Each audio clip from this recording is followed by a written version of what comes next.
할렐루야. 마가복음 1장 14절로 22절 말씀입니다.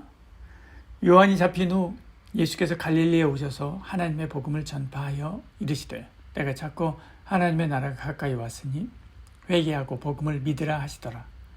갈릴리 해변으로 지나가시다가 시몬과 그 형제 안드레가 바다에 그물 던지는 것을 보시니 그들은 어부라.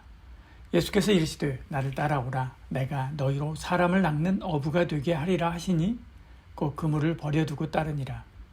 조금 더 가시다가 세베대 아들 야고보와 그 형제 요한을 보시니 그들도 배에 있어 그물을 깁는데 곧 부르시니 그 아버지 세베대를 품꾼들과 함께 배에 버려두고 예수를 따라가니라.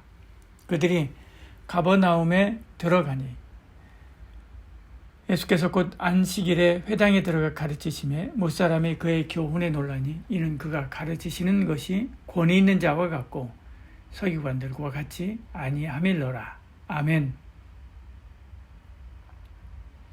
요한이 잡힌 후 예수님의 공생의 사역은 전개를 맞이합니다.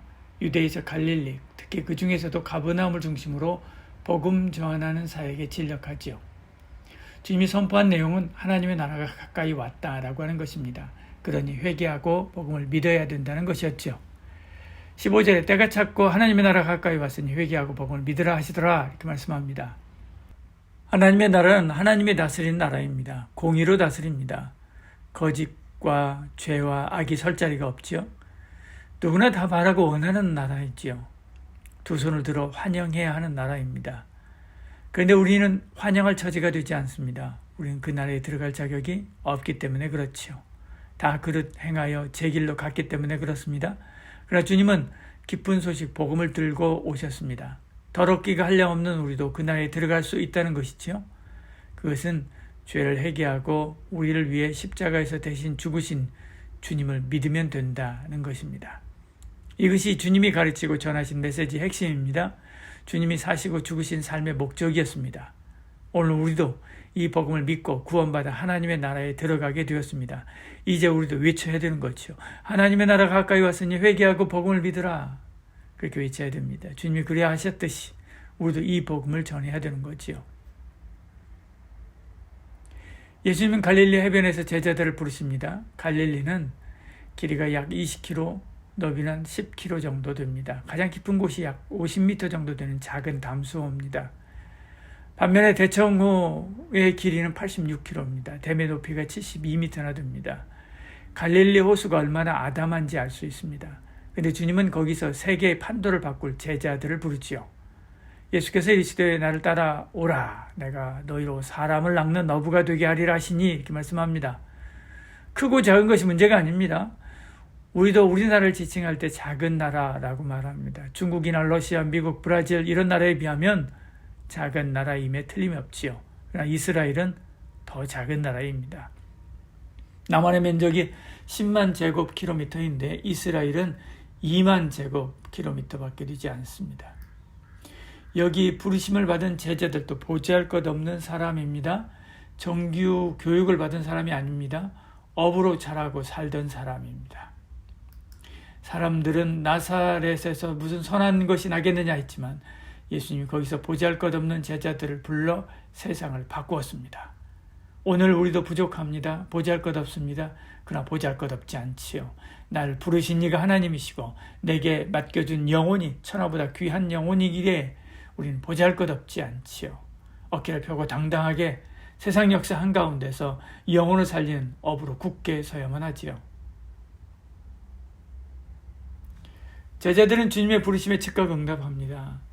갈릴리 해변으로 지나가시다가 시몬과 형제 안드레가 바다에 그물 던지는 것을 보시니 그들은 어부라. 예수께서 이르시되 나를 따라오라. 내가 너희로 사람을 낚는 어부가 되게 하리라 하시니 곧 그물을 버려두고 따르니라 이렇게 말씀하죠.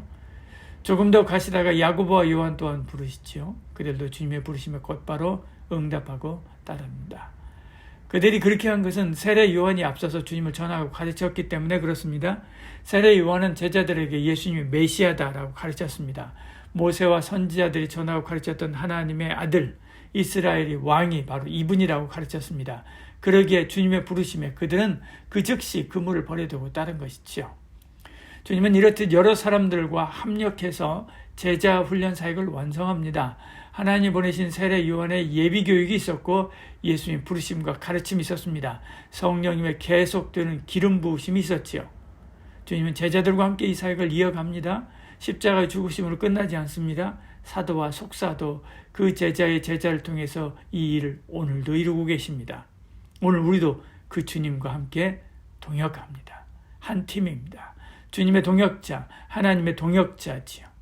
무슨 일이든 혼자 하려고 하지 마시길 바랍니다. 주님은 혼자 할 수 있으시지만 혼자 하지 않았습니다.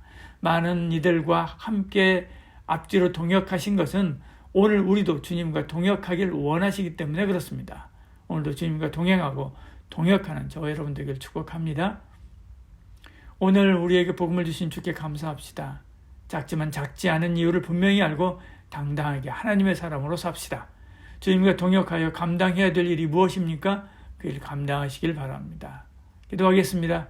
주님, 보잘것없는 우리를 부르사 주의 나라 백성 삼으시고 친구라고 동료라고 말씀하신 주님, 자꾸 보잘것없는 인생이지만 오늘도 주의 뜻을 받들어 비전 있는 삶을 살게 하여 주시옵소서. 예수님 이름으로 기도드리옵나이다. 아멘.